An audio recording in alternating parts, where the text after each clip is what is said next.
All right. Today I'm stepping in some territory that some of y'all may not want to hear. Some of the fellas, right? Um, and we're gonna jump into this in regards to the passport bros thing. Um, and I already know before I even get into this that the comment section, is gonna be active, but that's okay. It's a good thing. But that's what I want. It's engagement, right? Now, for anybody who, closes the app or gets their rebuttal ready, hear me out because I'm not about to do what everybody else does on this topic. I'm not coming in here to clown these brothers either. All right.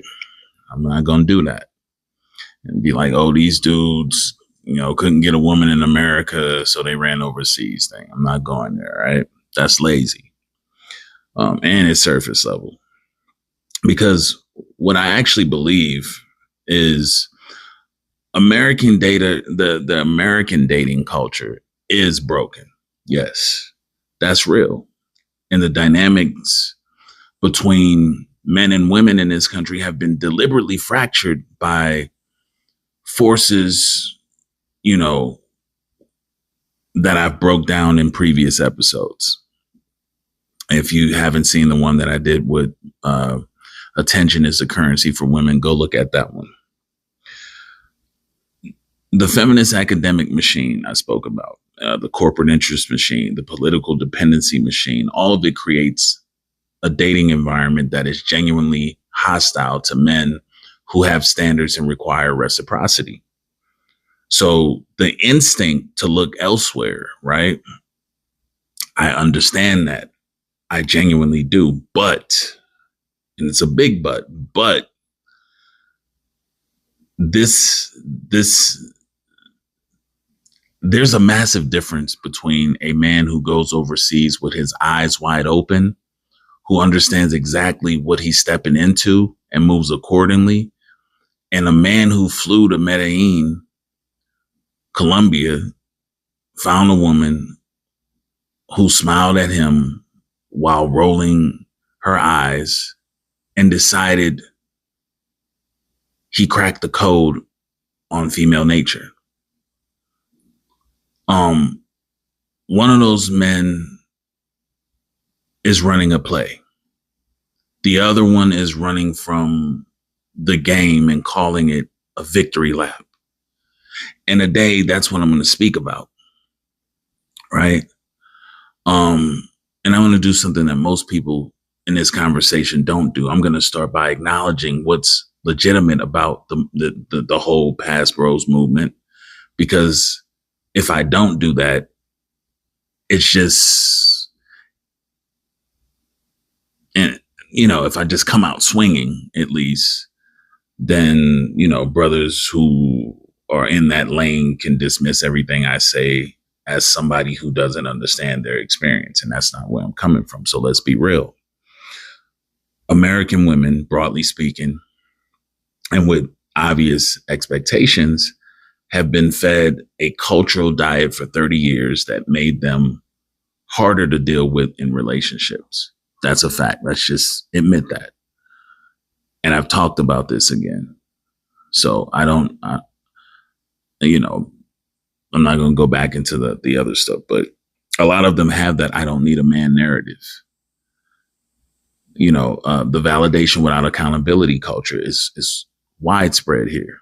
The social media ecosystem that gives women an endless supply of male attention with zero requirements or reciprocity here is big. The feminist academic framework and the pathologized male standards as control and female accountability as oppression.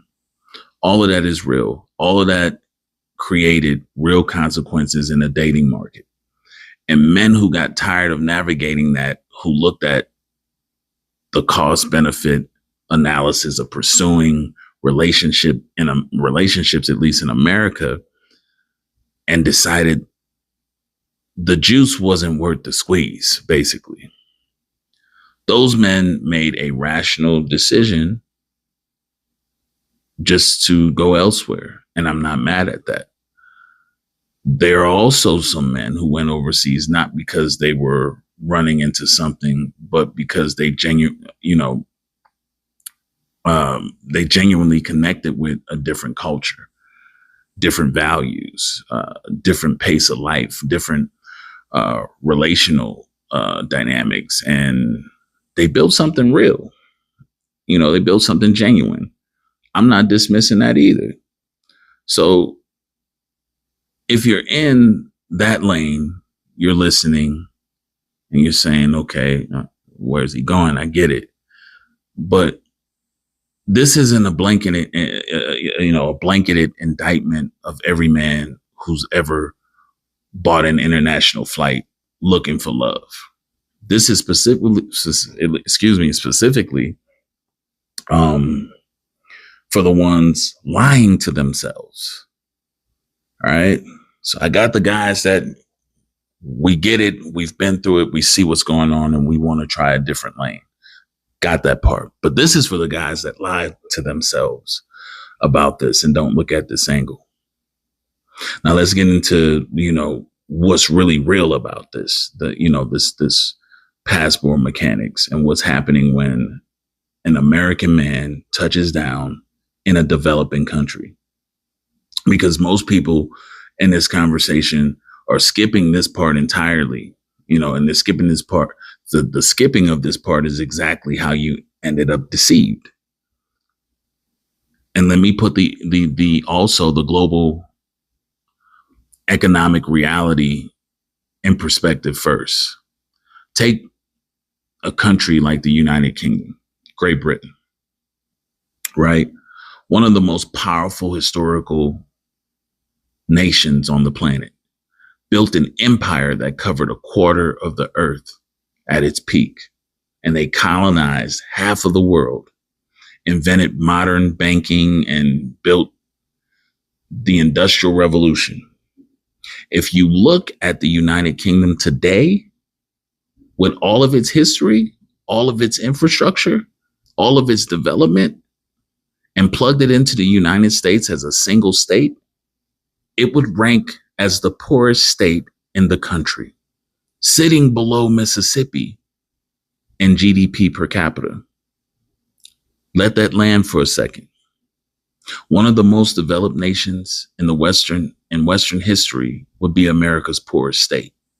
Now, if that is where Great Britain lands on the American economic scale, what the hell do you think is happening or happens when you land in Colombia or the Dominican Republic or in Thailand or in the Philippines? You're not just a man when you walk into those countries. You're a walking economic miracle to most of those women. You represent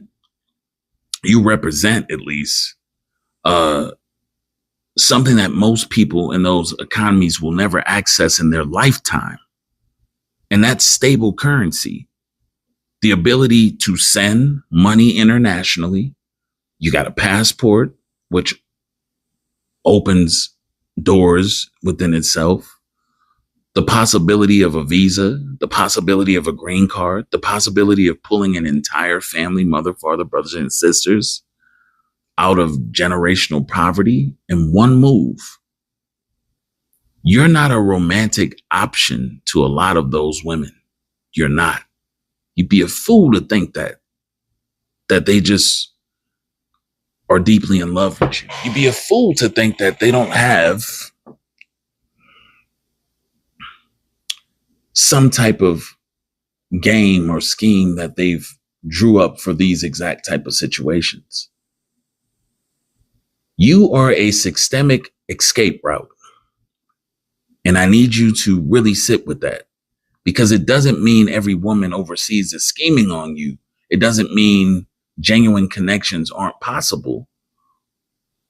What it means is that the incentive structure is so astronomically titled or tilted, at least in your direction economically, that you cannot trust your read or your read on them the way you would in an environment where the playing field is remotely level. And think about it like this. If I offered you $1 million to be nice to someone for 6 months, to take them on dates, to be patient with them and never show an attitude, to be warm and be agreeable with them and accommodating, could you do that? Could you do it? Most people could. Most people would. That's not love. That's a contract with a smile on it. And if we look at it in a further deeper way, because, this is where self-deception comes in and starts to seep in deeply, and where it really lives. America is not just wealthy to the rest of the world. America is like a myth, right? From the time children in developing nations are old enough to watch television, America has been noted as the promised land, the destination, the dream. It represents a level of stability and opportunity that most of the world has been told their entire lives is the ultimate prize. Think about it. Everybody's trying to come here. Everybody's trying to get into America, especially from these third world nations. They want to come here. You don't see people breaking their necks to go to Mexico or going to Colombia. So when an American man, even an average American man by American standards, walk into that environment, the risk to reward calculation for a woman in that situation is an absolute no-brainer. She has every incentive in the world to perform and to perfect a traditional woman to that man. To be patient, to be agreeable, to cook, to nurture, to massage your ego, to make you feel chosen and valued and seen. You can say, a lot of guys say, well, that's how they're raised. And not necessarily because you are the lover or the love of her life, but it's because the prize at the end of that performance is a generational life change, a green card, financial stability, the ability to bring her family along, freedom from the harsh economic reality of where she's at, that she's been fighting her entire life. That level of motivation, that level of desperation wrapped in warmth and femininity creates the most convincing actress you've ever encountered in your life. And what cuts deep is this. You cannot distinguish between a woman who is genuinely that warm, that traditional, that nurturing by nature, and a woman who has been economically motivated to perform those traits at an Olympic level based on how she treats you in the honeymoon phase. You just can't. Because both of them are going to cook for you. Both of them are going to be agreeable. Both of them are going to make you feel like you finally found what you were looking for or missing in America. The difference only reveals itself when the economic incentives changes, when your money gets funny, when a better option walks in the room, when the green card is secured and the performance contract quietly expires.